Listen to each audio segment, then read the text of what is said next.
On lisait Matthieu 21, pour commencer par le verset 23, oui. Jésus se rendit dans le temple Oui. et, pendant qu'il enseignait, les principaux sacrificateurs et les anciens du peuple vinrent lui dire: Voilà que quand Jésus est en train d'enseigner, les principaux sacrificateurs sont arrivés, avec les pharisiens bien sûr, oui. par quelle autorité fais-tu ces choses et qui t'a donné cette autorité? Bon, tu fais ça par quelle autorité? Parce que Jésus chassait les démons, il enseignait avec autorité, oui. Jésus leur répondit, Lui aussi, il va leur répondre en disant, je vous adresserai aussi une question, moi aussi je vais vous adresser une question. et si vous m'y répondez, Si vous me donnez la réponse, je vous dirai par quelle autorité je je fais vais vous ces dire choses. c'est quelle autorité, qui m'a donné cette autorité pour agir de la sorte. Le baptême de Jean, Le baptême de Jean, d'où venait-il? d'où venait-il? Du ciel Du ciel ou des hommes? Bon, maintenant, la question qu'il faut se poser, aujourd'hui nous baptisons les gens. Le baptême vient du ciel ou des hommes? Si ça vient des hommes, nous dirons que baptiser c'est plonger dans, immerger dans. C'est ce que font les gens. Mais si ça vient du ciel, il faudrait que le ciel nous apprenne le baptême du ciel. Comment est-ce que nous pouvons le faire? Il continue. Mais ils raisonnèrent ainsi entre C'est eux. comme ça qu'eux raisonnaient entre eux. Si nous répondons du Si ciel, nous disons du ciel, il nous dira, il va nous dire, pourquoi donc n'avez-vous pas cru en lui? pourquoi vous ne pas cru? Parce qu'ils ne se sont pas fait baptiser ou bien ils n'ont pas cru. Oui.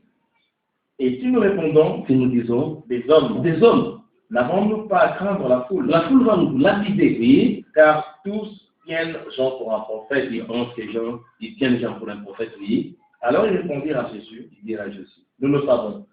Nous le savons. Et il leur dit à son tour, moi non plus, je ne vous dirai pas par quelle autorité je fais ces choses. Voilà, nous parlions du baptême.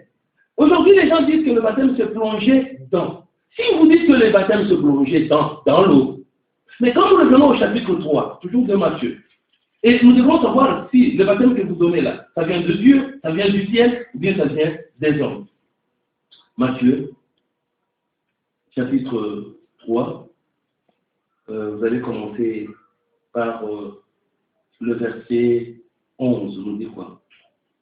Matthieu chapitre 3, verset 11. Moi je vous baptise d'eau Moi, je vous baptise d'eau. pour vous emmener à la repentance. Il faudrait maintenant se demander, baptiser d'eau, baptême d'eau. Il ne faut pas ajouter aux paroles de Dieu. Mais il faut se dire que non, ce baptême vient du ciel. Si ça vient du ciel, comment on va procéder à ce baptême? Oui. Mais celui qui vient après moi Celui qui vient après moi, est plus puissant que moi. il est plus puissant que moi. Et je ne suis pas digne de porter ses souliers. Je ne suis pas digne de porter ses souliers. Lui, il vous baptisera du Saint-Esprit et de feu. Lui va vous baptiser du Saint-Esprit et du feu. Voilà un peu comment est-ce que nous faisons. En ce qui concerne l'eau, c'est facile. Le Saint-Esprit, c'est pas tellement compliqué. Pourquoi? Parce qu'on ne connaît même pas le Saint-Esprit. Mais en ce qui concerne le feu, nous connaissons le feu. Est-ce que quand nous allons parler du baptême du feu, on va plonger les gens dans le feu? On va immerger les gens dans le feu? On va les saler dans le feu? Je ne pense pas. C'est là où nous disons que non. Le peuple de Dieu doit revenir à la véritable parole de Dieu, doit chercher la vérité. La vérité, c'est quoi? Nous avons dit que le menteur, c'est celui qui dit que Jésus soit le Christ. Mais c'est quoi Christ? Colossiens.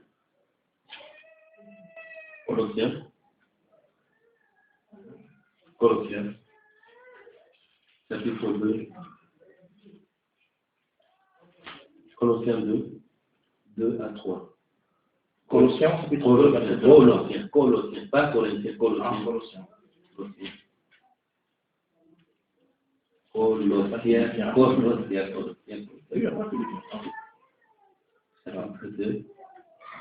Deux à 3.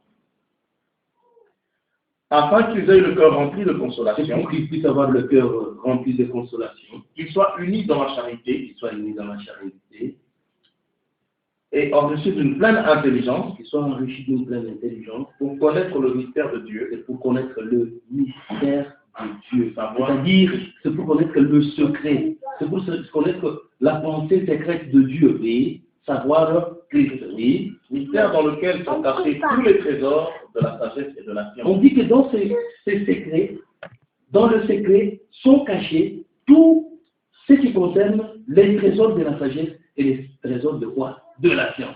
C'est que nous avons un peu c'est que Christ, c'est quoi Christ? Quand nous parlons de Christ, nous voyons la sagesse de Dieu. Nous voyons le trésor de la science. 1 Corinthiens. 1 Corinthiens. 1 Corinthiens, chapitre 1. 1 Corinthiens, chapitre 1, 23, on dit quoi? 1 Corinthiens, chapitre 1, verset 23. Oui.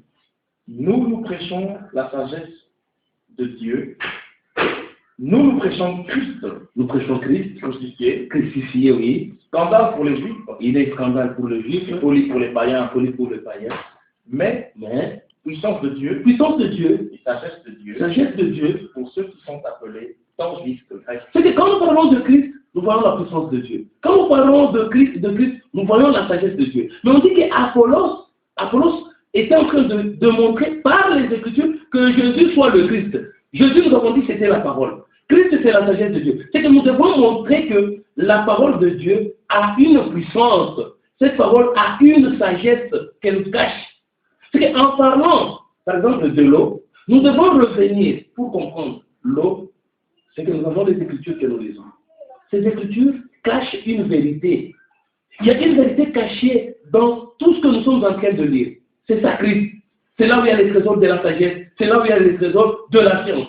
Et nous ne parlons pas de la science humaine. Nous parlons de la science, oui, Proverbe. Proverbe, chapitre 9, verset 10. Proverbe chapitre 9, verset 10. Oui. Le commencement de la sagesse, c'est la crainte de l'Éternel. C'est qu'à partir de Christ, nous aurons ce que nous appelons la crainte de l'Éternel. Oui.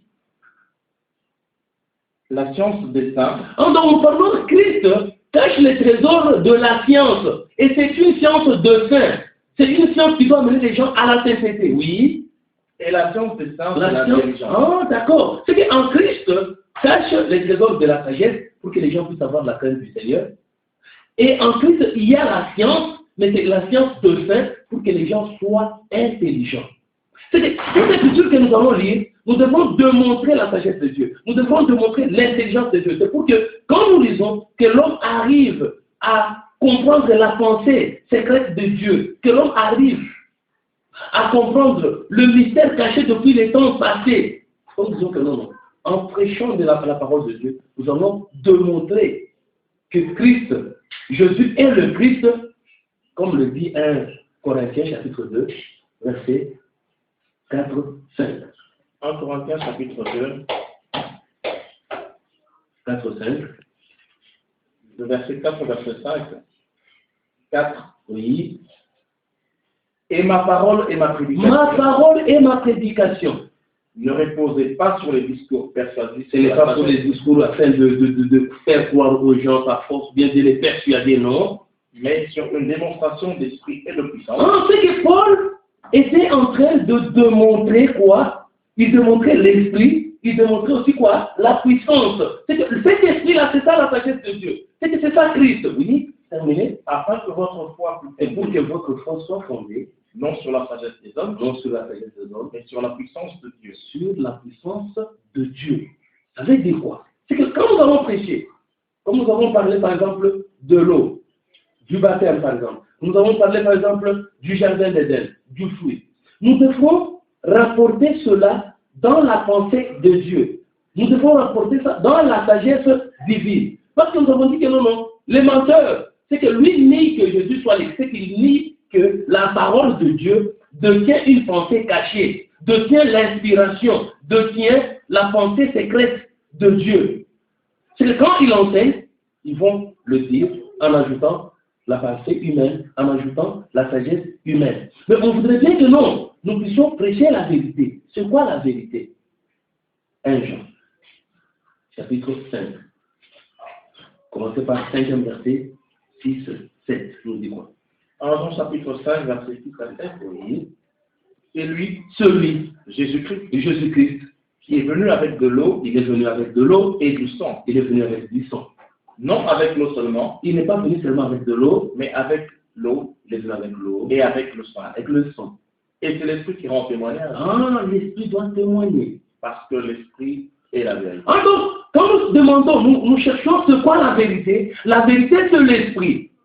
Ah, si la vérité c'est l'Esprit, mais comment est-ce que nous pouvons prêcher l'Esprit? Nous parlons de quel Esprit? Et c'est quoi cet Esprit qui est la vérité? 1 Corinthiens, chapitre 2, verset 11. 1 Corinthiens chapitre 2, verset 11, oui.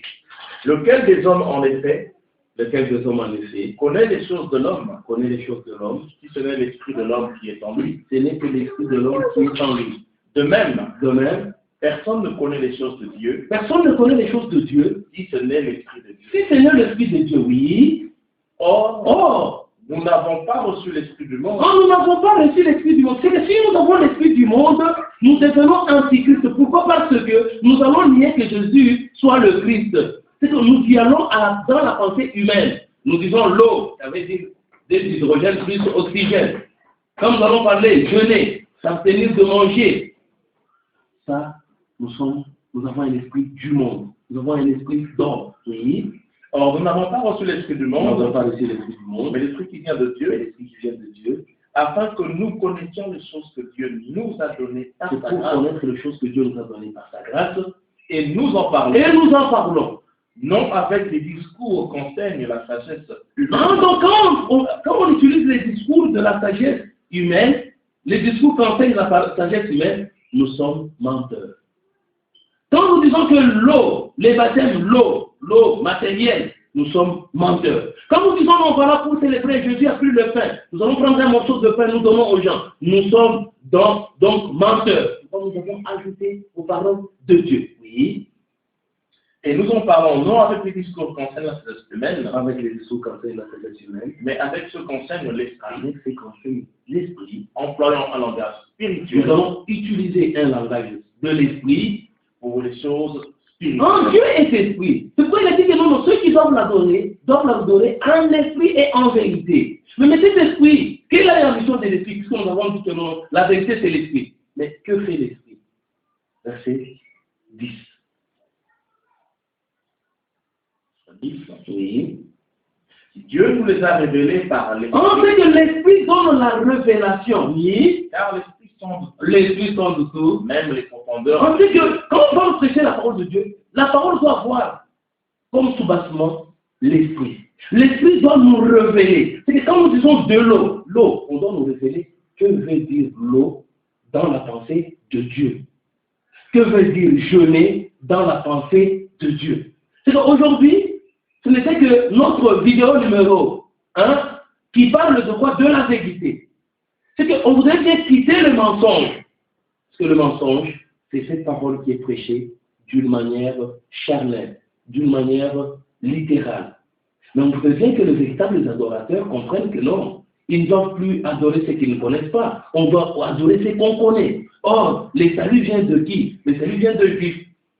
C'est quoi il a dit? Non, l'heure vient et elle est déjà venue. Où on voudrait bien que les gens adorent Dieu en esprit et en vérité. Mais on nous a dit que l'esprit, c'est ça la vérité. Cette vérité-là viendra comment? Jean 17. Jean chapitre 17, verset 17. Oui. Jean 17. Sanctifie-les par ta vérité. Sanctifie-les par ta vérité. Ta parole est la vérité. Nous devons faire tout pour que quand nous lisons ces Écritures, nous puissions en sortir la parole de Dieu. Parce que nous avons l'Écriture, nous avons la parole de Dieu. Il faudrait que nous puissions faire sortir la parole, mais cette parole-là qui sera prêchée dans la sagesse de Dieu, c'est ce qui va donner la vie. Que Dieu vous bénisse au nom de Jésus. Amen. Amen.